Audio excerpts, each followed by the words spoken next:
Yo, what's up mga kaibigan? Nalina tayo magkwentuhan. Kanina ay opisyal nang nakuha ng OKC Thunder ang panalo kontra sa San Antonio Spurs sa kanilang Game 5 matchup dahilan upang umabante ang reigning NBA champion sa series lead na 3-2.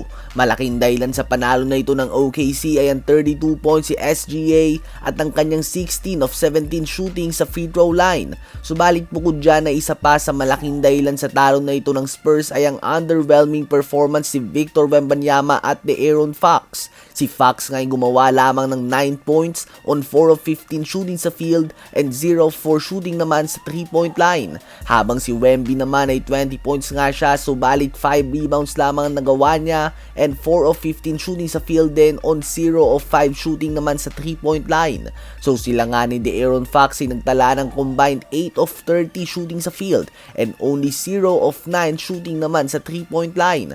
Ngayon nga ang facing elimination na sila ay dito nga natin makikita kung handa na ba talaga si Wemby na mag-take over sa big moments. Ang mga superstar nga ay may mga signature games na tinatawag. Halimbawa kay LeBron ay nakita natin ang Game 6 performance niya laban sa Boston Celtics noon, kung saan facing elimination din sila sa Miami Heat at gumawa siya ng 45 points, 15 rebounds and 5 assists upang may pwersa pa nga ang Game 7. May pagkakataon nga si Wemby na magkaroon ng ganitong klaseng historic performance to force a Game 7.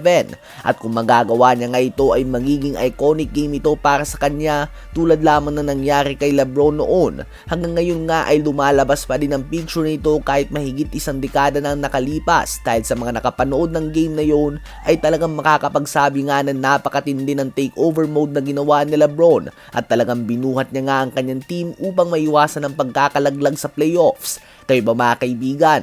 Sa palagay nyo ba ay magagawa ni Wemby na pangunahan ng San Antonio Spurs sa dalawang magkasunod na panalo upang madala ang Spurs team na ito sa NBA Finals? Habang noong off-season naman ay sinabi nga ng former Spurs assistant coach and now WNBA head coach Becky Hammon na masyadong maliit si Jalen Bronson para maging number 1 option sa isang championship level team. Well, ngayon nga ay nasa NBA Finals sila matapos nawalisin ng Cleveland Cavaliers sa Eastern Conference Finals.